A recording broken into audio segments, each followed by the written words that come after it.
Buen día para todos. Damos gracias a Dios en esta mañana por su bondad, su misericordia.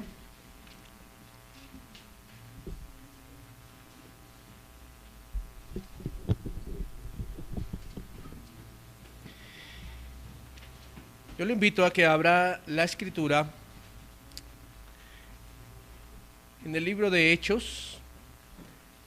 Recordemos que estamos viendo la serie expositiva del libro de Hechos y habíamos quedado en el capítulo 5, versículo 32. Vamos a estar leyendo en esta mañana el capítulo 5, versículo 33 hasta el versículo 42. Hechos capítulo 5, versículo 33 al 42. Dice la palabra del Señor. Ellos, oyendo esto, se enfurecían y querían matarlos.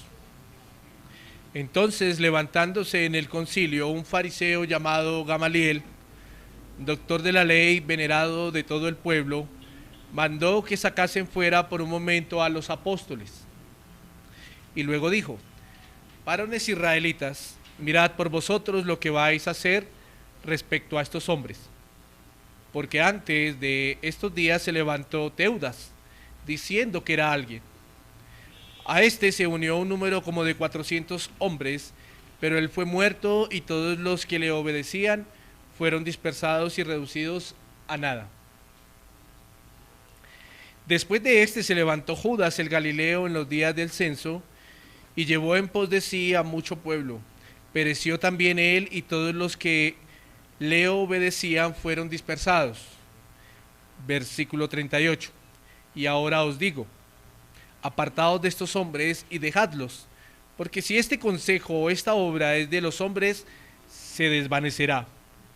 Mas si es de Dios, no lo podréis destruir. No seáis tal vez hallados luchando contra Dios. Y convinieron con él, y llamando a los apóstoles después de azotarlos, les intimaron que no hablasen en el nombre de Jesús y los pusieron en libertad. Y ellos salieron de la presencia del concilio gozosos de haber sido tenidos por dignos de padecer afrenta por causa del nombre. Y todos los días en el templo y por las casas no cesaban de enseñar y predicar a Jesucristo. Permítame, vamos a orar en esta mañana antes que el Señor nos conceda el privilegio de escuchar su palabra. Amado Dios, aquí estamos delante de ti en esta mañana. Te honramos, te exaltamos. A través de tu Hijo amado Jesucristo nos presentamos. Es un deleite poder ser partícipes de la adoración en este día. Es un gozo poder estar en este lugar. Es alegría en nuestros corazones poder estar aquí reunidos con la familia en Cristo y a una sola voz levantar y adorar tu nombre. Pero también a un mismo sentir, abrir nuestro corazón para que tu palabra atraviese hasta lo más profundo de nuestro ser. Háblanos, Señor. Danos entendimiento. Trae luz a través de la Escritura y ayúdanos, Señor, a poner por obra lo que tú deseas que hoy escuchemos y deseas que atesoremos en nuestro corazón. Toda la gloria y honra la damos a ti, en Cristo Jesús. Amén y amén.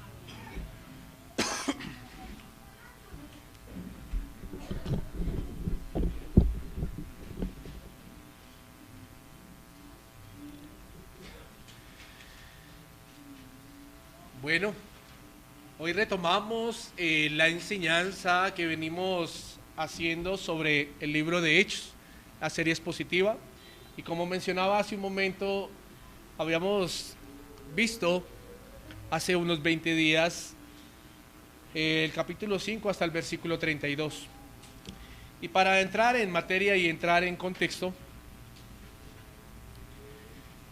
En esta mañana le he puesto como título a la enseñanza: el Evangelio avanza en medio de la oposición. El Evangelio avanza en medio de la oposición.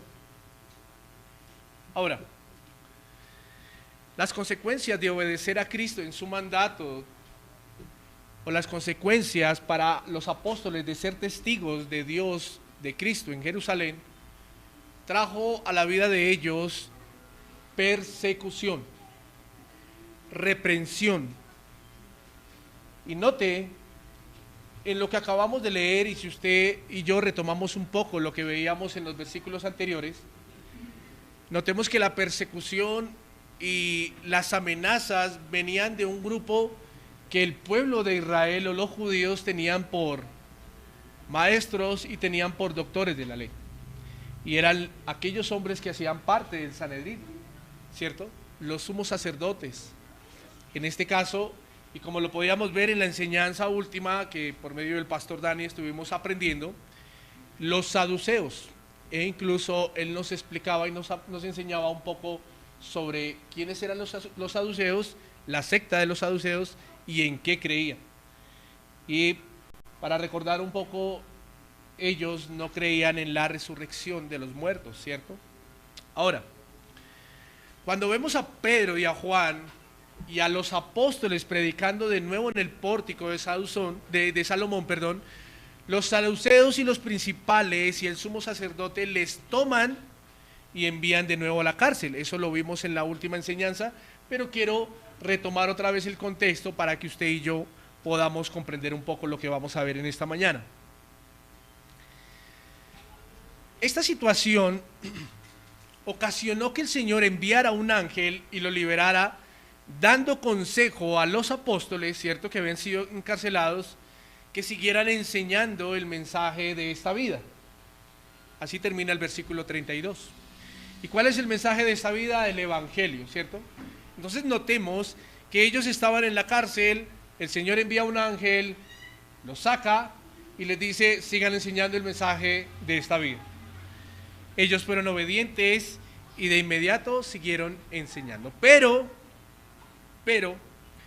cuando los principales sacerdotes se percataron de lo sucedido, les mandaron a traer de nuevo ante el concilio para que fueran sometidos a una interrogación. Y esa interrogación tenía que ver del por qué estaban enseñando en el nombre el cual ellos les habían prohibido que enseñaran, ¿cierto? Pero el apóstol Pedro responde con una frase que es muy conocida hoy en día en el pueblo cristiano, y es una frase en donde no solo los confronta, sino él también en su vida se ve confrontado, ¿cierto? Y esta frase es: juzguen ustedes si primero debemos obedecer a Dios antes que a los hombres, ¿cierto? Posteriormente de esa frase, Pedro procede a exponerles de nuevo el mensaje de salvación, ocasionando en ellos una reacción no muy amigable, que va a desencadenar en comportamientos en contra de los apóstoles, y lo único que quieren es no permitir que se siguiera hablando en el nombre de Cristo. Y en esta mañana vamos a estar mirando un poco de lo que pasa posteriormente a esto, y de lo que acabamos de leer en el capítulo 5 del versículo 33 al 42. Mis hermanos, los apóstoles estaban con el Sanedrín, con los sumos sacerdotes, con los saduceos, pero les predica de nuevo el mensaje de salvación, ¿cierto? Trata de persuadirlos a través del mensaje de esta vida. Pero para los saduceos esto trajo incomodidad, porque Pedro les deja en claro que el Dios había levantado a aquel que ellos habían, ¿qué?, matado. Eso trajo un comportamiento en los saduceos que de inmediatamente reaccionaron conforme a lo que vamos a ver en el versículo 33. Ese es el primer punto que vamos a estar desglosando en esta mañana, y es que el Evangelio genera reacciones en su avance. El Evangelio genera reacciones en su avance. Versículo 33. Dice Lucas cuando nos narra: Ellos, ¿quiénes eran ellos? Los del Sanedrín, ¿cierto? Oyendo esto se enfurecían y querían matarlos.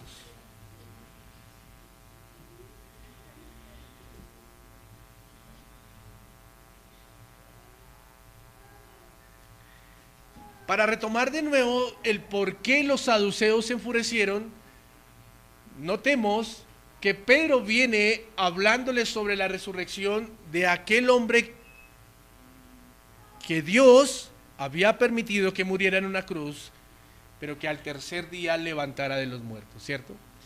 Y note que para ellos esto fue durísimo y por eso ellos, dice Lucas, se enfurecieron y querían matar a los apóstoles, porque era un mensaje que no era a gusto con lo que ellos creían. Era un mensaje que iba en contra de los principios y de las creencias de los saduceos. Si miramos de nuevo para argumentar un poco esta redacción, es necesario que volvamos a leer de nuevo lo que nos viene narrando Lucas en los versículos 29 y 32 del mismo capítulo. Quiero invitarlo a que vayamos a ese versículo. Respondiendo Pedro, versículo 29, y los apóstoles dijeron: es necesario obedecer a Dios antes que a los hombres. El Dios de nuestros padres levantó a Jesús, a quien vosotros matasteis, colgasteis en un madero. A este Dios ha exaltado con su diestra por príncipe y salvador, para dar a Israel arrepentimiento y perdón de pecados. Y nosotros somos testigos suyos de estas cosas, y también el Espíritu Santo, el cual ha dado Dios a los que le obedecen. Pedro manifestó a los del Sanedrín que Dios había levantado a Jesús. ¿Por qué reiteró esto? Porque esto fue lo que enfureció a estos hombres. Y quiero reiterarlo, porque más adelante vamos a ver algunas cosas que nos van a dar un poco más de luz a este punto. Que Dios había levantado a Jesús después de muerto, ¿cierto? Y que Cristo era aquel Salvador prometido para Israel. Ahora, hay dos cosas que quiero que miremos en esta mañana. Y es lo que produce el Evangelio cuando el Evangelio avanza y avanza cada día que se enseña. El Evangelio produce arrepentimiento, ¿cierto?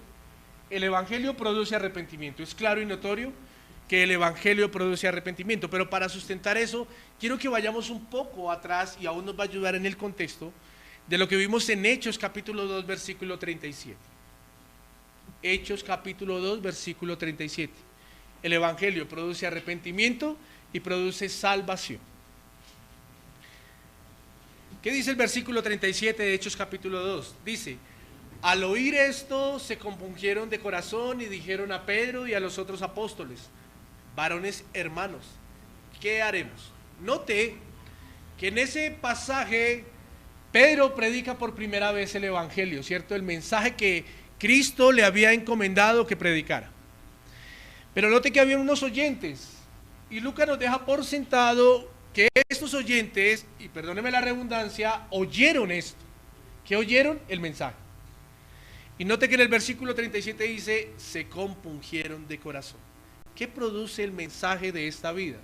¿Qué produce el mensaje del Evangelio? ¿Qué produce el mensaje en los corazones de aquellas personas que Dios permite y que han sido llamados para salvación? Produce compungimiento, lo cual desencadena arrepentimiento en la vida de una persona. Mis hermanos, aquí hay que dejar claro esto. Y es que el Evangelio, como primera medida y como lo estamos viendo, produce arrepentimiento para llevar y traer salvación a una persona. Pero también produce furia y oposición. También produce furia y oposición. Y también es un mensaje que en medio de lo que produce furia y oposición, y los que no lo escuchan, y los que por soberanía de Dios no han sido llamados para escuchar y sus corazones están endurecidos, pues desencadena condenación en sus vidas. Eso es claro, eso es claro. Entonces, como primera medida estamos viendo que el mensaje produce arrepentimiento y salvación, pero también vamos a ver como segunda medida que produce furia y oposición. No quiero que leamos de nuevo ese versículo 33, pero vamos a leer otro. El capítulo 7, versículo 54 de Hechos. Capítulo 7, versículo 54 dice: oyendo estas cosas se enfurecían en sus corazones y crujían los dientes contra él. ¿Quién era él? Esteban. ¿Recuerda quién estaba predicando ahí? Esteban. ¿Y qué produjo el mensaje? No Esteban, aunque se desencadenó en la vida de Esteban la reacción de aquellos que se sentían enfurecidos. Pero ¿qué produjo el mensaje en los oyentes cuando Esteban, que más adelante vamos a estar mirando este pasaje, cuando Esteban predicó? Produjo furor, ira, y aún dice Lucas y nos narra que los dientes de estos hombres crujían.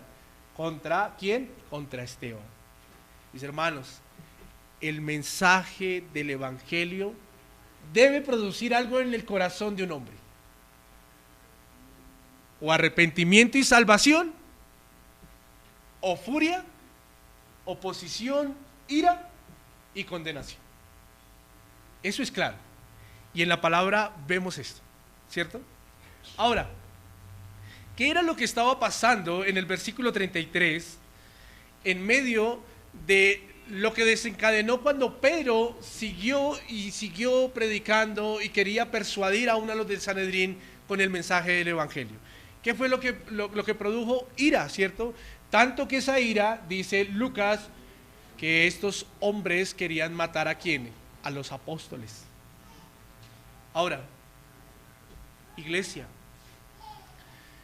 ¿de quién es la responsabilidad hoy en día de que el Evangelio avance? ¿De quién es la responsabilidad o a quién se le ha delegado el deber de que el Evangelio avance y avance? A usted y a mí como parte y miembros del cuerpo de Cristo. A usted y a mí como parte y miembros del cuerpo de Cristo. Pero como estamos o como somos encargados de hacer avanzar el Evangelio, la iglesia tiene la responsabilidad de hacer conocer el nombre de Cristo en todo el mundo. En todo el mundo. Es por eso que somos sus representantes, que somos sus embajadores, que somos su pueblo, porque a través del nombre de su nombre es glorificado Cristo. A través de la predicación del Evangelio, el nombre de Cristo es glorificado y también es hecho conocer a las naciones. Pero hay algo que quiero que en esta mañana usted y yo tengamos claro. Este mensaje que se nos ha encomendado no es de agrado a muchos. Este mensaje no es de agrado a muchos. No sé si quizá usted ya lo haya vivenciado, pero en ocasiones cuando la iglesia hace avanzar el mensaje del Evangelio, quizá aún hasta los de la misma casa se levantan en contra. Y es algo que usted y yo debemos entender, que es un mensaje que no es de agrado a muchos. No va a ser bien recibido, mi hermano. No va a ser de agrado en muchos lugares. Es un mensaje que va contra la cultura de lo que hoy estamos viviendo. Es un mensaje que para muchos va en contra de sus creencias, de sus modas y de su manera de vivir. Pero Dios nos lo ha encomendado. Dios nos lo ha dejado para que hagamos avanzar este mensaje. ¿Qué estaba haciendo Pedro allí en medio del Sanedrín? ¿Qué estaba haciendo Pedro? Haciendo avanzar ¿qué? El Evangelio, cumpliendo el mandato que Cristo le había dado.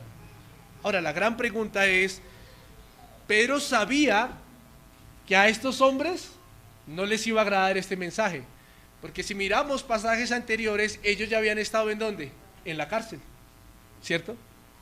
Y ellos ya habían sido advertidos de que no hablaran en el nombre de ¿quién? De Cristo. ¿Y qué hizo Pedro? ¿Se abstuvo? ¿Se negó? Pero siguió haciendo lo que el Señor le había mandado, y es dándole avance al mensaje del Evangelio. Dándole avance al mensaje del Evangelio. a pesar de que va a ser un mensaje, de que va a recibir oposición, o de que va a ser un mensaje que va a traer salvación a aquellos corazones que Dios ha escogido desde antes de la fundación del mundo. Mis hermanos, en este primer punto quiero dejar claro algo, y es que lo que le estaba pasando a Pedro es quizás lo que puede pasarle hoy a la iglesia, a usted como portador del mensaje del evangelio. Allá afuera, en el mundo, muchos tendrán comezón de oír. Muchos tendrán comezón de oír. Su familia, los que están al costado suyo, sus compañeros de trabajo, qué sé yo, las personas que están alrededor de nuestras vidas. Algunos el Señor los ha apartado, pero otros tendrán ese comezón de oír el mensaje de esta vida, que es el mensaje de salvación y el mensaje del evangelio. Quiero recordar un poco lo que el apóstol Pablo más adelante dice a la iglesia de Corinto y también le dice a Timoteo. Vamos a abrir la palabra en 1 de Corintios capítulo 1 versículo 23 y posteriormente vamos a estar viendo 2 de Timoteo capítulo 4 versículo 3-4. 1 de Corintios capítulo 1 versículo 23. Pero nosotros predicamos a Cristo crucificado, para los judíos ciertamente tropezadero y para los gentiles locura. Pablo daba por sentado que este mensaje a los judíos era una piedra de tropiezo. Pablo daba por sentado que hablar de Cristo a los judíos era piedra de tropiezo, porque Cristo era el Mesías que había sido prometido para Israel, pero muchos judíos no creyeron. Y Pablo daba por sentado que para los gentiles, ¿quiénes son los gentiles? El resto del mundo, en ese tiempo los griegos, los extranjeros, ¿cierto? Pablo daba por sentado que ese mensaje era de locura. Yo quiero hacerle una pregunta en esta mañana. ¿Y a cuántos de nosotros en algún momento nos dijeron no lea la escritura porque se va a volver? Gracias por responder la pregunta. Segunda de Timoteo capítulo 4 versículo 3 y 4. Porque vendrá tiempo, versículo 3, cuando no sufrirán la sana doctrina, sino que teniendo comezón de oír, se amontonarán maestros conforme a sus propias concupiscencias y apartarán de la verdad el oído y se volverán a las fábulas. ¿Qué le está diciendo Pablo a Timoteo? Timoteo, vas a predicar, instruye, predica, lleva el mensaje del evangelio, pero ten cuidado, que habrá gente que tendrá comezón de oír y apartarán su oído ¿de qué? De la verdad. Mis hermanos, en esta mañana, en este primer punto quiero dejar por sentado lo que está dejando o lo que nos está dejando ver Hechos capítulo 5 en este pasaje, en el versículo 33, que el mensaje del evangelio trae como consecuencia, o que muchos van a recibir en su corazón el evangelio porque Dios los ha apartado y los ha llamado para salvación, y el mensaje va a traer arrepentimiento en sus vidas, o también va a traer como consecuencia que muchos van a sentir furor, ira, oposición, e incluso se van a levantar contra su vida y contra mi vida, así como se estaban levantando contra la vida de los apóstoles.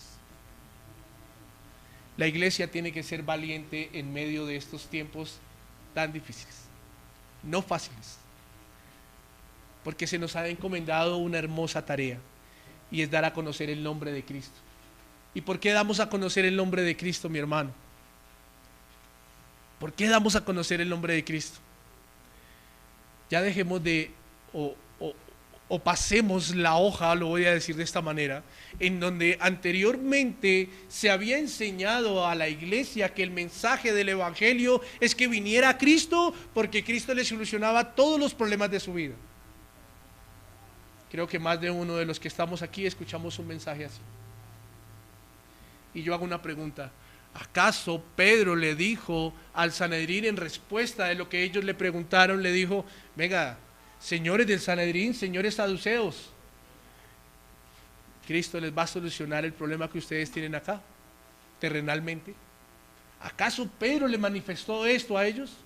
No, Pedro les dijo que el hombre al cual ellos habían llevado madero y lo habían asesinado, Dios lo levantó como Salvador para el pueblo de Israel. Eso ofendió a los saduceos. Y es el mismo mensaje que hoy ofende a muchos, iglesia. Es el mismo mensaje que hoy ofende cuando le decimos al pecador que no siga pecando y que se arrepiente y que venga a Cristo. Porque si sigue pecando, su vida irá eternamente en condenación.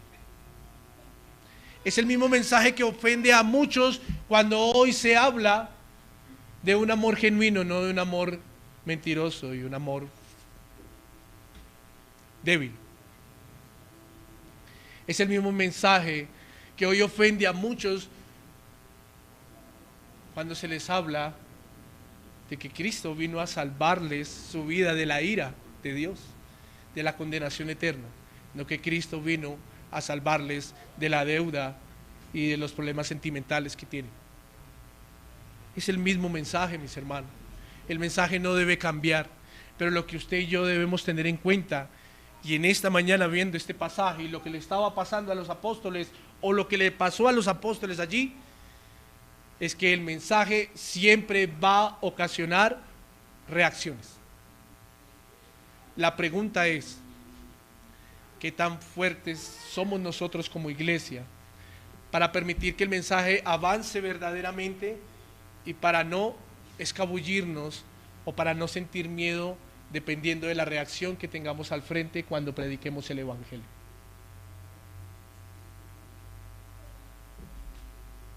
Esto me lleva a un punto número 2.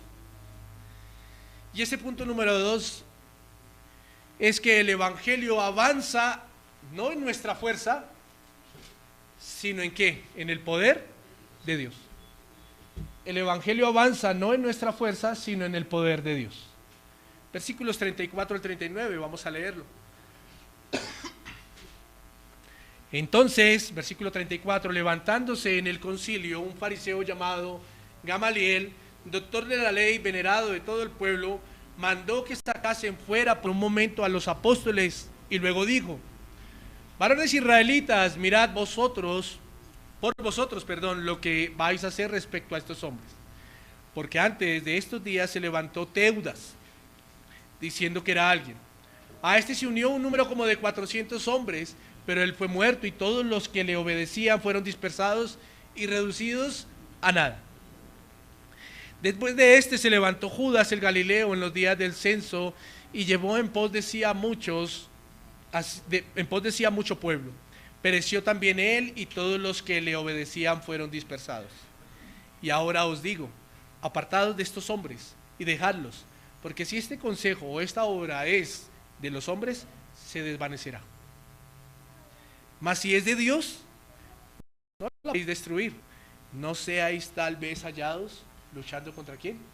Contra Dios. ¿Quién era Gamaliel? Aparece en la cena un hombre llamado Gamaliel. Pero ¿quién era Gamaliel? Antes de empezar a desglosar un poco lo que nos lleva a entender que cuando el Evangelio avanza, la iglesia debe entender que no es en nuestras fuerzas, sino es en el poder ¿de qué? De Dios. Gamaliel era un doctor de la ley, como lo dice el pasaje, nacido de una familia de maestros de la ley mosaica. Fue director de una escuela de estudio para fariseos. Y esa escuela fue fundada, y es una escuela muy conocida, fue fundada por su abuelo Hiliel. Y era un hombre consejero sabio en medio del Sanedrín. Y aún el apóstol Pablo lo menciona cuando narra su conversión, ¿cierto? Gamaliel para el apóstol Pablo fue un tutor, fue un instructor en cuanto a la ley refiere, ¿cierto? Pero, ¿qué es lo que hace Gamaliel allí? Bueno, lo primero que Gamaliel hace es que pide que los apóstoles, ¿qué? Salgan, ¿cierto? Salgan del recinto donde estaban. Y da a conocer a los saduceos lo que él pensaba, porque Gamaliel era un hombre, vuelvo y digo, consejero en medio del Sanedrín. Pero note que cuando Gamaliel empieza a hablar, no habla en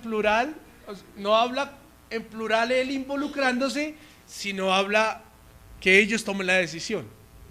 Y esto es interesante, porque Gamaliel, cuando daba consejo, como era doctor de la ley y como esto tenía que ver, ¿cierto?, con el mensaje bueno del evangelio, pero tenía que ver con una promesa que había sido dada para el pueblo de Israel, que el pueblo de Israel estaba esperando. Gamaliel no toma parte en la decisión que debe tomar los saduceos. Aquí hay algo interesante. Y Gamaliel lo que hace es algo como esto: si ustedes van a hacer esto, les dice, tengan en cuenta esto. No dice si nosotros vamos a hacer esto. Gamaliel como que sí.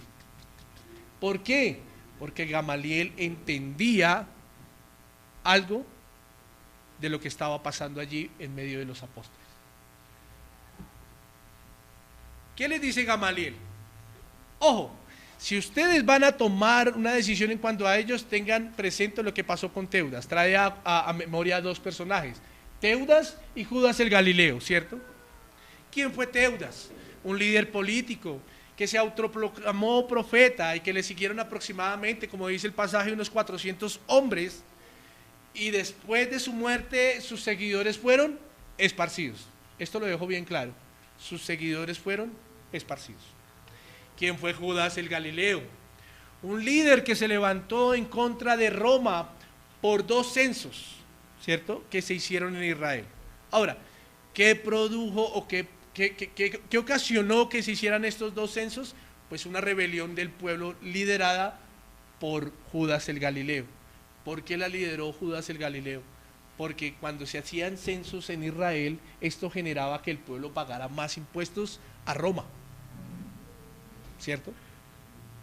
Algo parecido con lo que pasa hoy en día. Entonces, el pueblo se le unió, se rebeló con Judas el Galileo, pero fue muerto por las fuerzas romanas y aplastaron su vida y también a sus seguidores.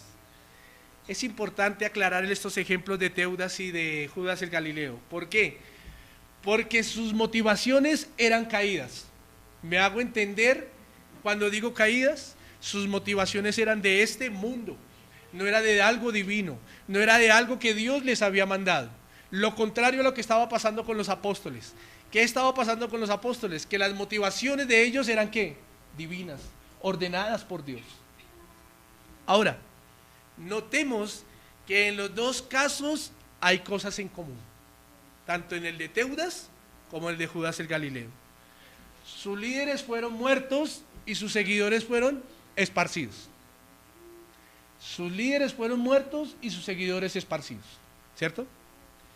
Y sus motivaciones tenían que ver con beneficios de este mundo pecaminoso. Vuelvo y retomo, sus motivaciones eran caídas. Pero Gamaliel, al ejemplarizar con estos 2 hombres, les dice a los saduceos que lo mismo iría a pasar con los cristianos. Ojo, ya que si esto no era de Dios, se iba a desvanecer, ¿cierto? Porque su obra no iba a prevalecer, pero que si era obra de Dios, no se fueran a encontrar peleando directamente con Dios. Y aquí viene algo bien interesante. ¿Qué nos va a narrar la historia más adelante y qué nos está narrando la historia hoy en día? ¿Que la obra era de hombres o fue de Dios? La obra fue de Dios. La obra por la cual los apóstoles estaban, digámoslo de cierta forma, prevaleciendo, luchando, estando firmes con convicciones, aún parados allí enfrente de los doctores de la ley, era obra del Señor, era una obra de Dios. Y hoy la historia, y hoy usted y yo sentados ahí, constatamos esa gran verdad y somos testigos de que el evangelio es obra de Dios y no fue obra de humanos.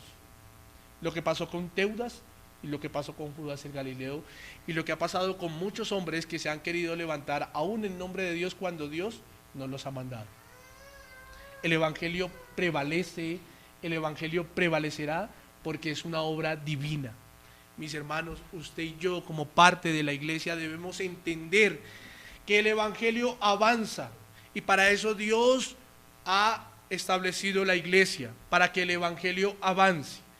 Su vida y mi vida son instrumentos para el Señor, para que el Evangelio avance. Pero no es en nuestras fuerzas, sino en el poder de Dios. En obediencia a Dios y bajo su dirección y en el poder de su nombre. Vamos a leer lo que Pablo narra más adelante a los Corintios, en 1 Corintios capítulo 2, versículo 1 al 5.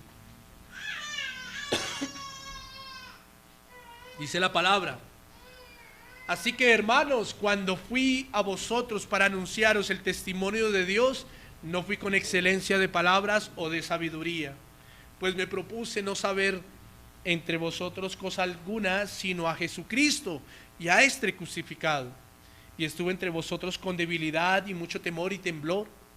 Y ni mi palabra ni mi predicación fue con palabras persuasivas de humana sabiduría, sino con demostración del Espíritu y de poder, para que vuestra fe no esté fundada en la sabiduría de los hombres, sino en el poder de Dios. Mis hermanos, al ejercer la responsabilidad en obediencia al Señor de ser partícipes en el avance del Evangelio, debemos entender algunas situaciones actualmente, así como los apóstoles tenían esas situaciones y estaban padeciendo allí en el primer siglo, cuando la iglesia estaba surgiendo, estaba naciendo, y cuando los primeros cristianos estaban caminando y estaban siendo ellos instrumentos para que el mensaje de Dios avanzara. Y esas cosas que debemos entender son situaciones que, si hacemos un paralelo, son muy similares. ¿Cómo? La oposición de las autoridades. A la iglesia hoy las autoridades se han opuesto para que el mensaje del Evangelio no avance. Alguien dirá: pero si aquí no nos han prohibido. Ok, pero sí están atentando contra la naturaleza y contra la ley y contra los mandatos de Dios. El tema del aborto, ¿será o no será una oposición contra el Evangelio? ¿El Evangelio trae qué? Vida, salvación. ¿El aborto qué trae? La iglesia está sometida a circunstancias y situaciones muy similares. Por eso nosotros, cuando hablamos de los apóstoles, ¡wow!, nos admiramos y decimos: gloria a Dios por estos hombres. Pero, mis hermanos, usted y yo también hemos sido llamados a ser parte e instrumentos de Dios para que el Evangelio siga avanzando.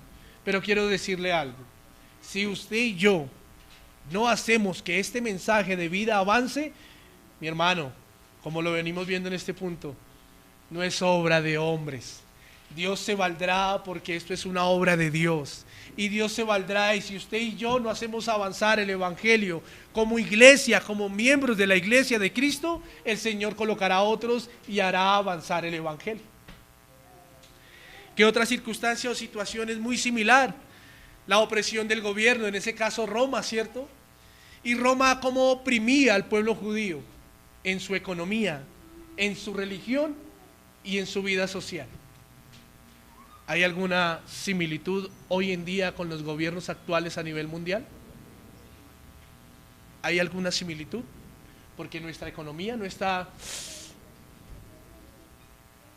tan excelente y tan buena como para uno no decir: no voy a ser instrumento para hacer avanzar el Evangelio.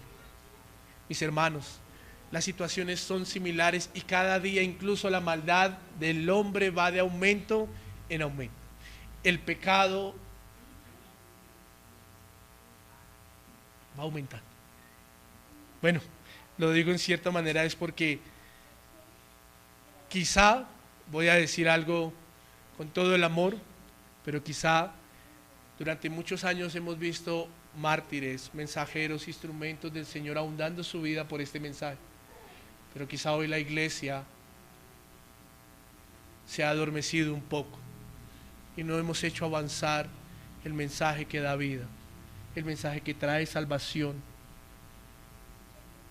el mensaje que debe traer arrepentimiento a la vida del hombre. Es hora de que usted y yo, cuando miramos estos pasajes, nos demos cuenta que estos hombres se pararon enfrente, aún amenazados de muerte, y no tuvieron temor, sino que sus vidas fueron instrumentos para que el Evangelio siguiera avanzando. Circunstancias similares o situaciones similares vemos hoy como las amenazas. Damos gloria a Dios y gracias a Dios, porque aquí en Colombia aún aquí en nuestra localidad todavía no nos amenazan por predicar el Evangelio. Pero vayamos nomás allí a países vecinos como Venezuela, como Cuba, países vecinos ya como en Argentina o como en Chile. O vayamos al otro extremo, en África, donde todos los días matan cristianos, en China, en Corea.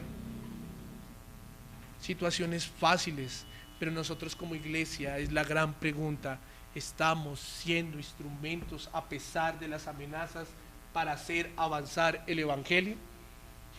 Recordemos el primer punto, el Evangelio genera dos cosas, o salvación para los que han sido llamados, o furor, oposición e ira para los que tienen comezón de oír. Pero esto me deja ver algo aquí para el segundo punto.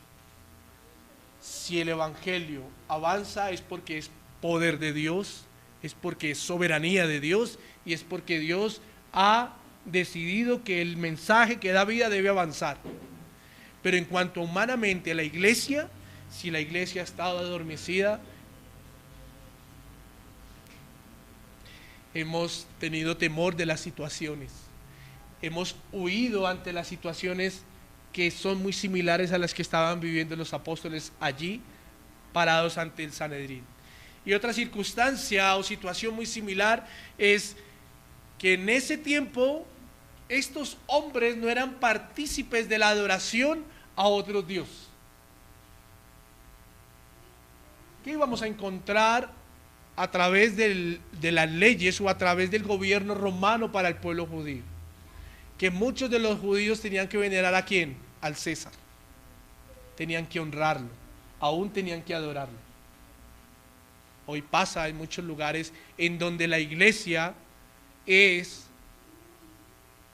o ha sido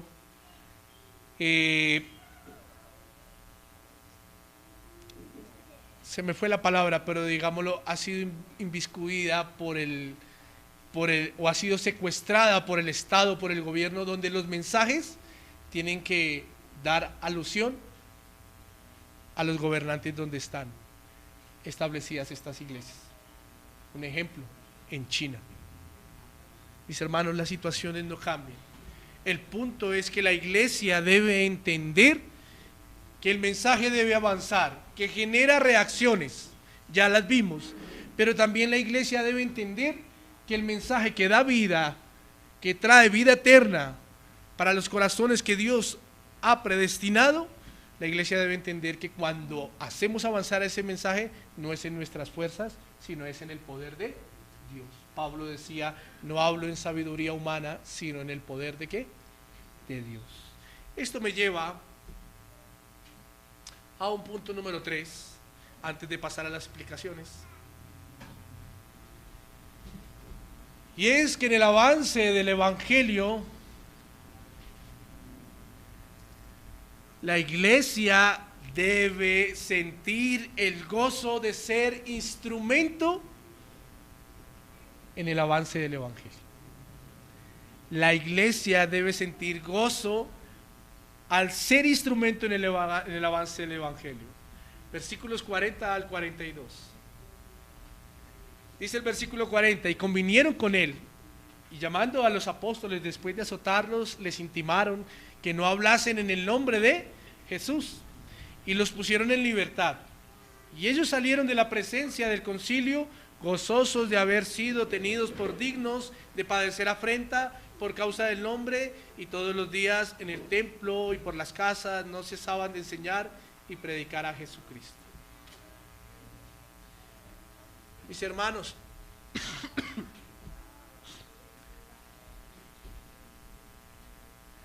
con estos nuevos movimientos, gobiernos, culturas que inundan nuestra sociedad, este mar de doctrinas que hay en nuestra sociedad, y aún estados o presidentes que sacan leyes que van en contra de la naturaleza de Dios y en contra de la iglesia.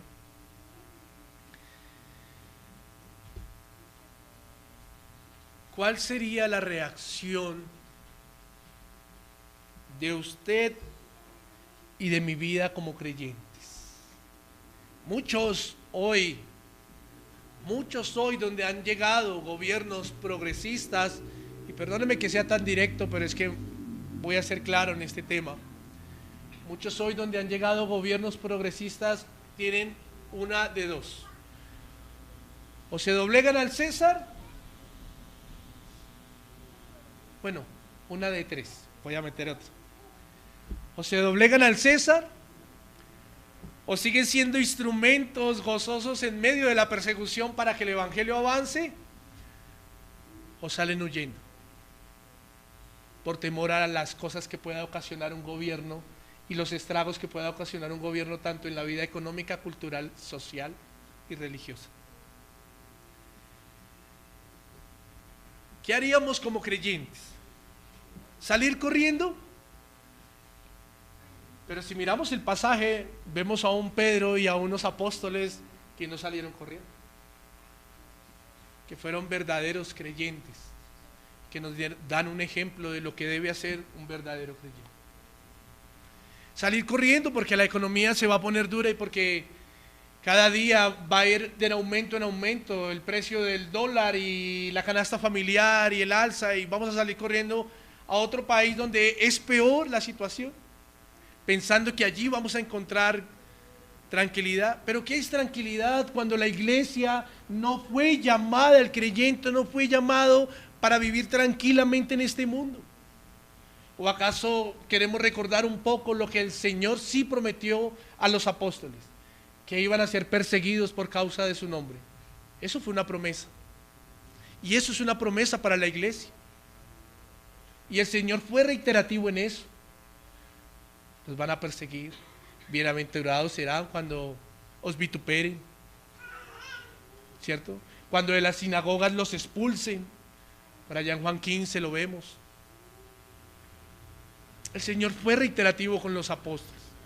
Pero hoy la iglesia, ¿qué papel está tomando o qué forma o qué reacción está tomando cuando se nos amenaza, cuando se nos oprime o cuando llegan gobiernos que sabemos que van a traer oposición y opresión para las cosas que tienen que ver con Dios?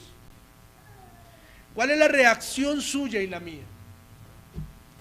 ¿Sabe? Hace poquito en una reunión que teníamos con los hombres, hablábamos de la oración y decíamos: ¿será que es necesario que el Señor siempre se valga de enfermedad en nuestras familias para que nos mantenga de rodillas orando todos los días ante Él? ¿Y por qué digo esta frase? Porque quizá voy a decirle de este modo: ¿será que es necesario que el Señor permita este tipo de gobiernos y este tipo de oposición y amenazas a la iglesia para que verdaderamente nos demos cuenta quiénes son la verdadera iglesia? Porque tenemos una de tres: o nos unimos al César, o salimos huyendo, o seguimos siendo instrumentos en el avance de la predicación del evangelio. Cosa que nos muestra el pasaje, que fue lo que hizo Pedro y los apóstoles, que fue lo que hicieron estos hombres cuando estaban allí en el Sanedrín. Note que les dijeron que iban a ser puestos en libertad, ¿cierto? Pero note que el versículo dice que después de azotarlos y de intimidarlos para que no hablasen en el nombre de Jesús, los pusieron en libertad. ¿Qué hicieron primero estos hombres con los apóstoles? Los azotaron. Ahora, ¿usted recuerda lo que dice la ley judía en cuanto al azote? Los que hemos tenido presente por estos días la lectura del altar familiar. Vamos a ir a Deuteronomio capítulo 25, versículos 2 y 3. Dice: y si el delincuente mereciere ser azotado, versículo 2, entonces el juez le hará echar en tierra y le hará azotar en su presencia. Según su delito será el número de azotes, ¿cierto? Se podrá dar 40 azotes, no más, no sea que si lo hirieren con muchos azotes, más que estos, se sienta tu hermano envilecido delante de tus ojos. Mis hermanos, los apóstoles fueron tratados como ¿qué? Como delincuentes. Como delincuentes fueron tratados los apóstoles. ¿Por qué? Porque para el Sanedrín ellos estaban transgrediendo la ley. Para el Sanedrín ellos estaban en contra de la ley. Porque estaban hablando en el nombre de Cristo, nombre que había sido prohibido del cual hablase, ¿cierto? ¿Qué hicieron? Los pusieron en libertad, pero ¿qué dice Lucas en la narración? Que fueron azotados, ¿cierto? Y amedrentados de que no siguieran hablando en el nombre de Dios. ¿Sabe? Cuando una persona era azotada por ser delincuente,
entendido la bienaventuranza que el Señor enseñó en el Sermón del Monte.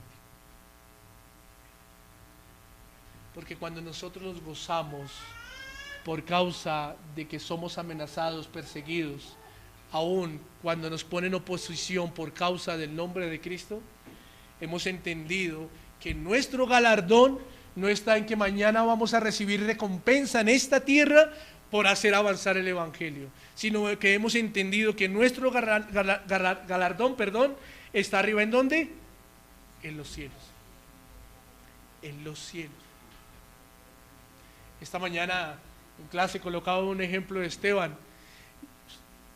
Humanamente Esteban hubiese predicado ese mensaje poderoso del Evangelio si a él le hubieran advertido que lo iban a matar tan pronto terminara de predicar. Humanamente estoy diciendo. Pero providencialmente el Señor permitió que predicara ese mensaje tan poderoso, y aún cuando él fue allí, antes de morir, le dijo al Señor que no tuviera o que no les tomara esto como por pecado. ¿Cuál es nuestra reacción, mis hermanos?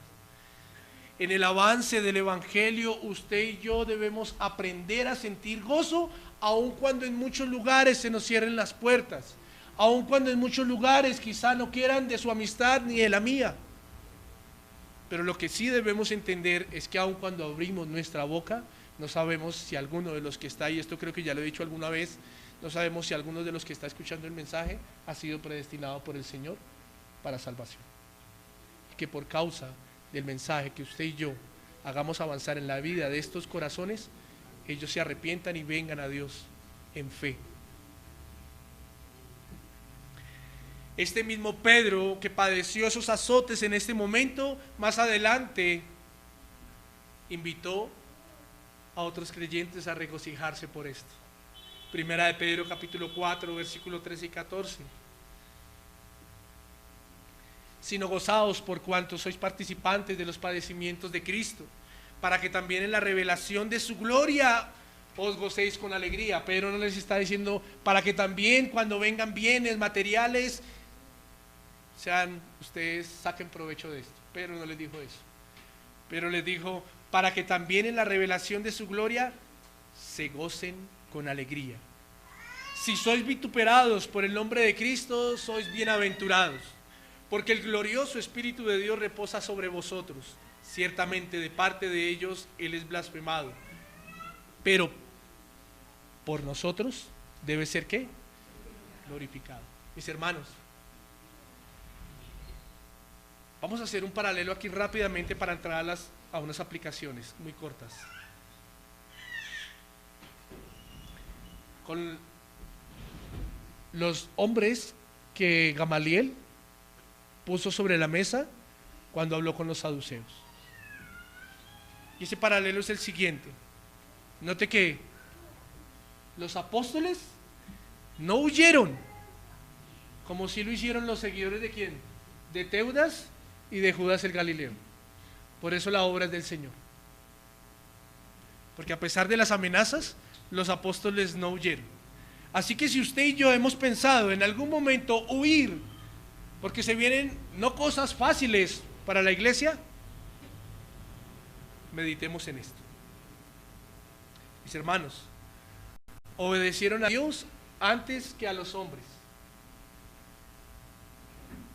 Estos hombres como Teudas y Judas el Galileo obedecieron primero a los hombres porque sus reacciones y emociones fueron por cosas caídas y no por cosas que Dios había demandado para ellos. Muchos hoy pelean por cosas caídas en esta tierra. Bueno, hay cosas por cuales la iglesia debe alzar la voz. Pero cuando atentan contra el Evangelio, pero cuando atentan contra el nombre de Cristo, pero cuando a nuestros hijos los ponen a escuchar en alguna reunión reggaetón, en donde las letras atentan contra la imagen de la mujer, contra la imagen del Señor, no levantamos nuestra voz. Pero cuando nos quieren subir el precio de la gasolina, y perdone que sea tan directo y ponga ejemplos tan claros, el pueblo o la iglesia levanta la voz. No, mis hermanos, esto va más allá de las cosas terrenales o puntuales, la cual un gobierno, un estado nos haga vivir. Estos hombres aquí sentados al frente, azotados al frente de hombres que no creyeron en Cristo, no fue porque les estaban cobrando más impuestos o no pelearon por cosas vanas, sino fue porque ellos amaban verdaderamente al Señor y hacían respetar el Evangelio, el nombre de Dios, y eran partícipes de que el Evangelio prevaleciera. Por último, podemos ver, haciendo un paralelo contra los seguidores de Teudas y Judas el Galileo, y es que estos hombres, al no huir y al obedecer primero a Dios antes que a los hombres, se dedicaron a enseñar a discipular y a seguir hablando de Cristo. ¿En dónde? Todos los días en el templo, dice el versículo 42. ¿Y en dónde? De casa en casa. Su punto de concentración eran las familias.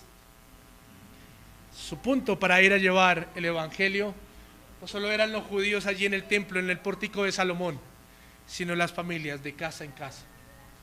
Mis hermanos, iglesia, para que el evangelio avance, usted y yo como parte de la iglesia y como responsables de que este mensaje siga avanzando, debemos entender estas tres cosas que hemos visto esta mañana.